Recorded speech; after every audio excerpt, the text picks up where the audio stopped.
বিশ্বাসঘাতক ট্রাম্প, এমন প্রতিবাদী স্লোগানে উত্তাল যুক্তরাষ্ট্রের সবচেয়ে পুরনো বিশ্ববিদ্যালয় হার্ভার্ড। বিলিয়ন বিলিয়ন ডলারের তহবিল স্থগিত ও আন্তর্জাতিক শিক্ষার্থীদের ইউনিভার্সিটিতে ভর্তির সুযোগ বাতিলের পর মঙ্গলবার মার্কিন প্রশাসনের বিরুদ্ধে ছাত্রসহ শিক্ষকরাও নেমেছে বিশ্ববিদ্যালয় প্রাঙ্গণে।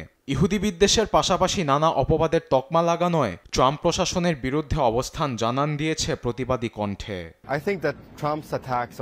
ডোনাল্ড ট্রাম্প আসলে হার্ভার্ডকে পাত্তাই দেন না। মুক্ত চিন্তা এবং বাক স্বাধীনতার পক্ষে বলেই তিনি হার্ভার্ডকে ধ্বংস করে দিতে চান। এই দুটি জিনিস স্বৈরশাসকদের পথের সবচেয়ে বড় কাঁটা।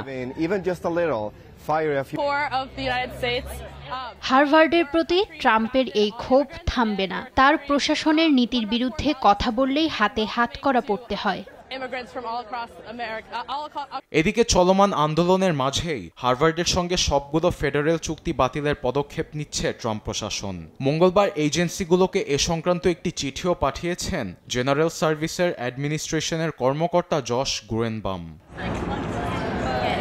আবার $3 বিলিয়ন অনুদান বাতিলের পর তা বৈজ্ঞানিক ও প্রকৌশল বিষয়ক গবেষণা ও বাণিজ্য সংক্রান্ত শিক্ষা প্রতিষ্ঠানগুলোকে দেওয়ার কথা ভাবছেন মার্কিন প্রেসিডেন্ট ডোনাল্ড ট্রাম্প। সোমবার সামাজিক যোগাযোগ মাধ্যম ট্রুথ সোশ্যালে এ কথা জানান তিনি। এদিকে বিদেশি শিক্ষার্থীদের হার্ভার্ড থেকে বের করে দেওয়ার আদেশ জারি করলেও তাদের হংকংয়ে